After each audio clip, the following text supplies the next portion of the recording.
오늘 하나님께서 우리에게 주신 말씀은 요한복음 14장 1절부터 14절까지 말씀입니다. 우리 1절부터 한 절씩 교독하시고 마지막 14절은 합독하도록 하겠습니다. 너희는 마음에 근심하지 말라. 하나님을 믿으니 또 나를 믿으라.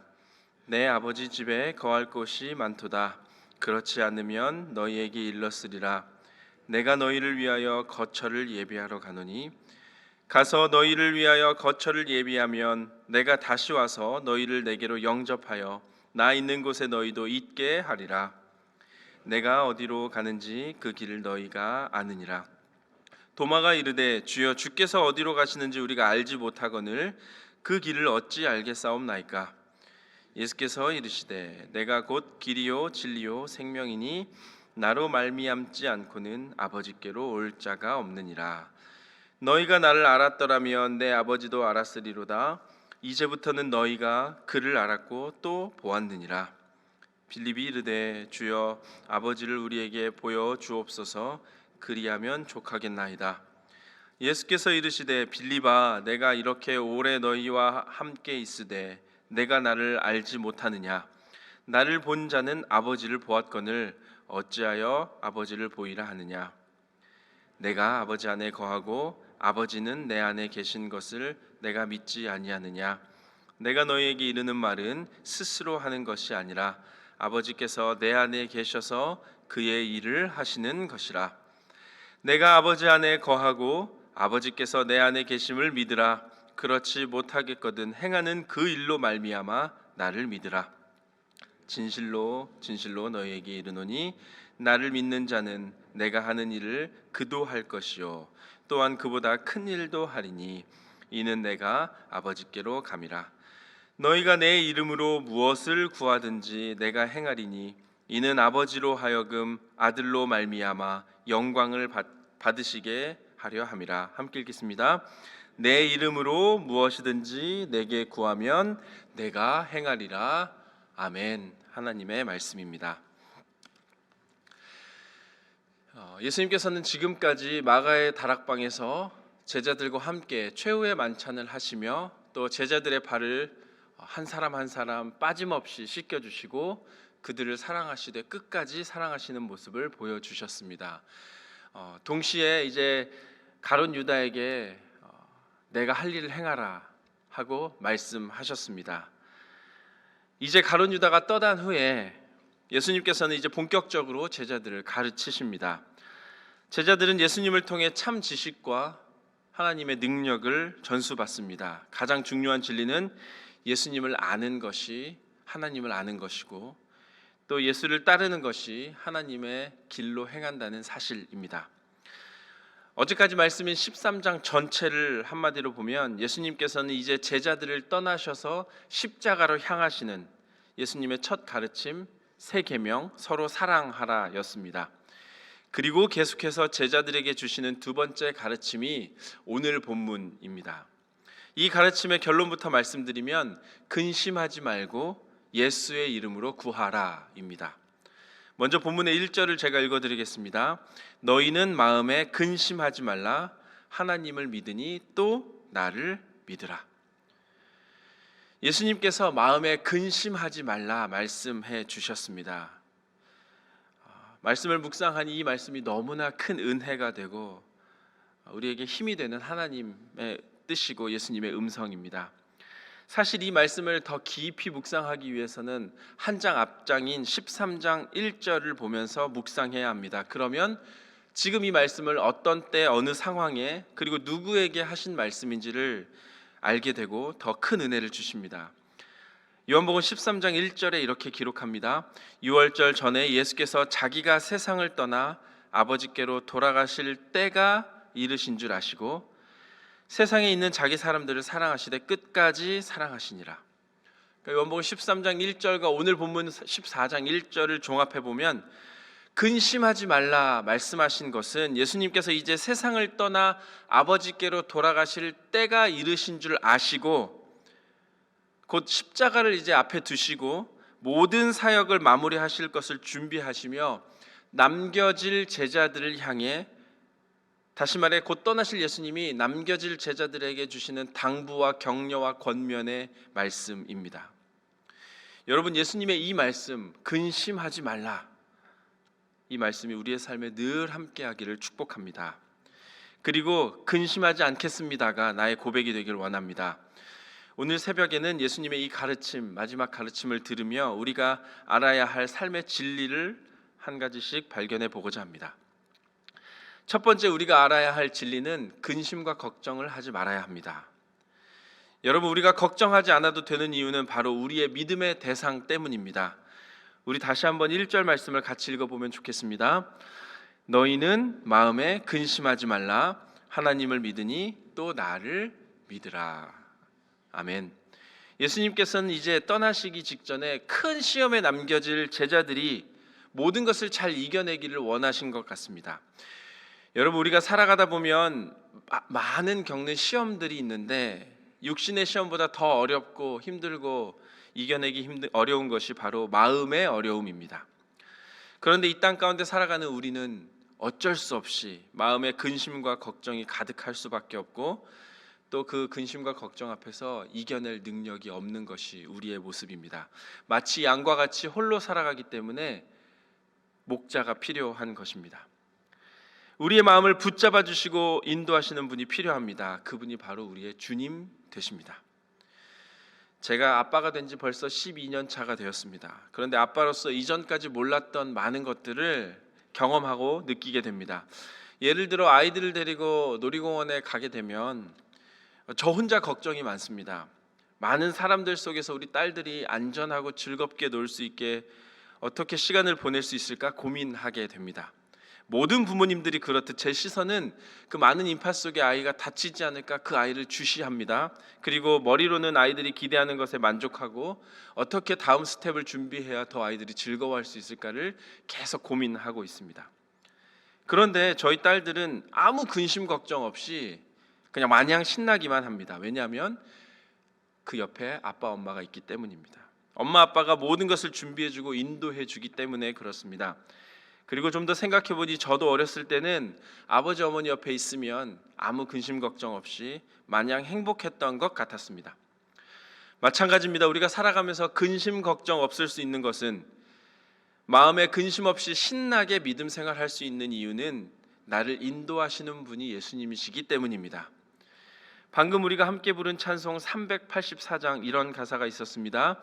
나의 갈 길 다가도록 예수 인도하시니 어려운 일 당한 때도 족한 은혜 주시네. 여러분, 이 찬송이 우리의 고백이 되길 소망합니다. 혼란스럽고 복잡한 이 현실 가운데 또 죄가 가득한 이 세상 가운데 나의 인도자 되신 예수님이 나와 함께 하시니 우리는 마음에 근심과 걱정이 없을 수 있는 것입니다. 예수 그리스도를 믿는 믿음은 근심을 해결해 주는 해독제입니다. 게다가 오늘 예수님께서는 분명하게 이렇게 말씀하셨습니다. 하나님을 믿으니 또 나를 믿으라. 이것은 우리에게 믿음의 대상이 참 중요하다는 것을 분명하게 알려주시는 말씀입니다. 믿음이 있고 없고도 중요하지만 어떠한 대상을 믿느냐가 더 중요하다는 것입니다. 올바른 믿음의 대상을 갖는 것이 사실 더 큰 믿음의 시작입니다. 여러분, 겨울철 꽁꽁 언 강을 건넌다고 한번 생각해 봅시다. 얼어붙은 강을 건너기 위해서는 내 스스로가 나는 건널 수 있어, 저 얼어붙은 얼음 위를 나는 지나갈 수 있어, 내 스스로를 믿는 것도 물론 중요합니다. 그러나 그 얼어붙은 강을 건너기 위해 더 중요하고 준비되어야 하는 완벽한 사실은 그 강이 얼마나 충분하게 단단하게 얼어 있느냐입니다. 얼음이 아주 꽁꽁 얼어붙어 가지고 튼튼하다면 우리는 아무 의심 없이 안심하며 그 길을 건널 수 있는 것입니다. 이 말은 믿음을 갖지 말라는 것이 아니라 우리가 내 스스로에 대한 믿음이 있다 하더라도 잘못된 대상을 믿고 따르면 그 얼음이 깨져서 강에 빠질 수밖에 없다. 바꿔 말하면 확실하고 튼튼하게 얼어붙은 얼음을 건너는 것이 올바른 대상을 믿는 것이 더 중요하다라는 사실입니다. 여러분, 우리는 근심할 필요가 없습니다. 우리의 확실한 믿음의 대상은 하나님이시기 때문입니다. 다른 것도 그 어떤 것도 믿으면 안 됩니다. 그러니 우리는 근심 없이 살아갈 수 있습니다. 이것이 예수님께서 우리에게 알려주시는 진리입니다. 두 번째 우리가 알아야 할 진리는 올바른 길을 찾고 그 길로 나아가야 한다입니다. 오늘 본문은 예수님께서 분명한 길을 보여주시고자 말씀하셨습니다. 요한복음 14장 6절에 이렇게 기록합니다.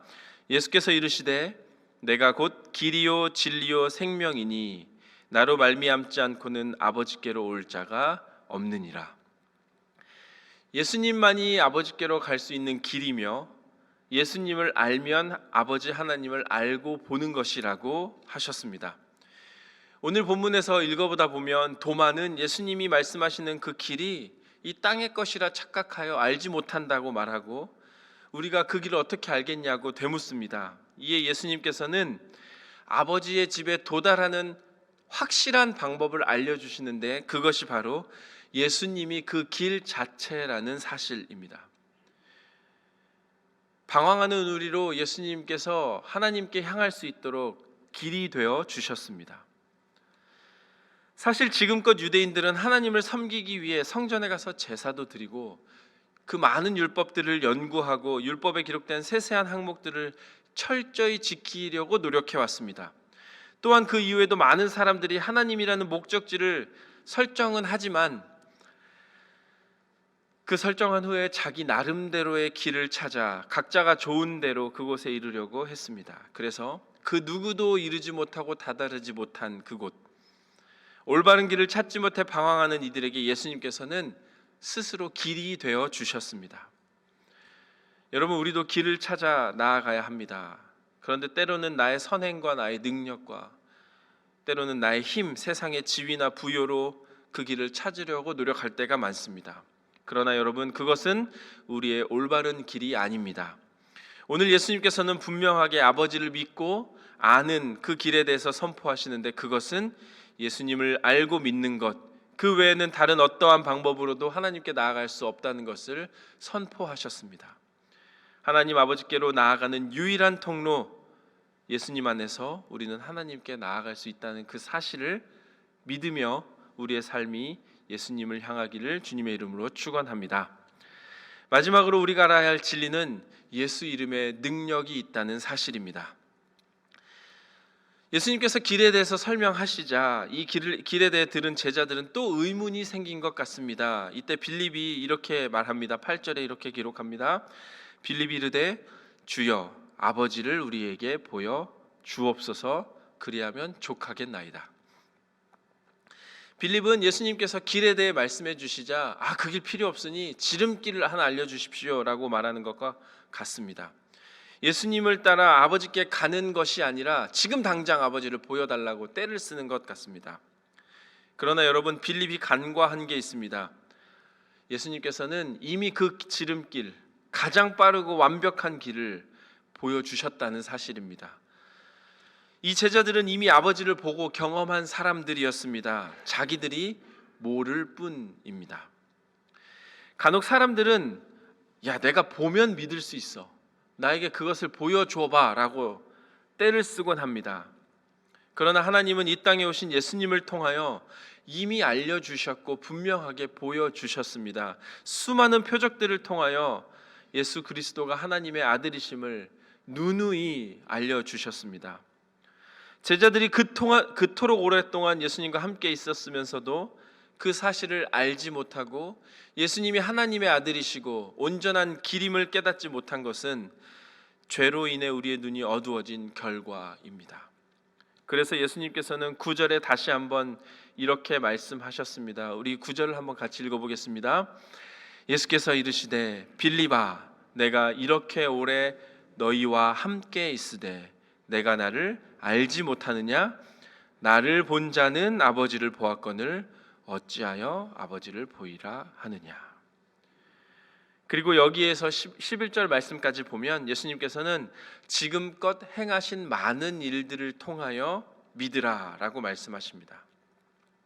우리는 예수님께서 행하신 많은 일들, 요한복음에서 말하는 표적들을 보았습니다. 이 표적들만 봐도 예수님은 하나님과 하나이심을 분명하게 알 수 있습니다. 예수님께서는 당신이 하나님 아버지와 연합하심으로 모든 능력 행하셨음을 제자들에게 계속해서 알려주고 계시는 것입니다.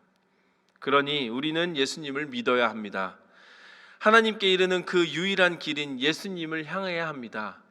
그리고 예수님의 이름으로 우리도 그 하나님 주신 능력을 행할 수 있고 또 더 큰 일도 할 수 있다고 선포하신 그 예수님의 말씀을 우리 가슴에 새겨야 할 것입니다. 12절에 이렇게 기록합니다. 내가 진실로 진실로 너희에게 이르노니 나를 믿는 자는 내가 하는 일도 그도 할 것이요 또한 그보다 큰 일도 하리니 이는 내가 아버지께로 감이라. 여러분, 요한복음에서 진실로 진실로는 예수님의 강조하는 어법이십니다. 예수님께서는 분명하게 말씀하십니다. 예수님을 믿는 자는 우리도 예수님과 같은 능력으로 하나님의 일을 할 수 있다. 그렇게 여러분, 예수님의 이름으로 무엇이든지 구하면 예수님께서 이루어 주십니다. 제자들은 예수님으로 인하여 하나님을 볼 수 있고 그분께 간구할 수 있는 그 권능을 받은 자들이 되었습니다. 그리고 이것은 오늘날 우리에게 부어주신 믿음의 능력이며 진리입니다. 14절에 이렇게 기록하고 있습니다. 내 이름으로 무엇이든지 내게 구하라. 그래야면 내가 행하리라. 이 말씀이 저와 여러분의 삶의 기준이 되기를 주님의 이름으로 간절히 축원합니다. 말씀을 정리하겠습니다. 오늘 요한복음 14장은 남겨질 제자들을 향한 예수님의 계속된 가르침이며 당부의 말씀입니다. 어떻게 살아가야 하는지 또 어디로 향해야 하는지를 분명하게 보여주셨습니다. 지금껏 많은 사람들이 엉뚱한 목표를 향해 또 자기 소견에 옳은 대로 가고자 하는 길들을 행했습니다. 그리하여 그들의 길은 사실 멸망의 길이었습니다. 그리고 때로는 그것이 맞다며 큰 소리치고 우리를 미혹합니다. 하지만 우리는 이제 더 이상 마음에 근심과 걱정할 필요가 없습니다. 왜냐하면 하나님이 나의 아버지 되시기 때문입니다. 그리고 우리는 하나님께 가는 유일한 길을 알았습니다. 그리고 사실 우리는 그 길 위에 서 있는 존재입니다. 그 길은 오직 예수 그리스도, 이 진리의 길을 온전히 믿고 따르는, 그리하여 그분과 동행하여 부어주시는 은혜 누리는, 더불어 예수의 이름으로 하나님의 능력을 우리의 삶으로 나타내며 하나님 기뻐하시는 일들을 끝까지 감당하는 저와 여러분이 되기를 주님의 이름으로 간절히 축원합니다. 아멘.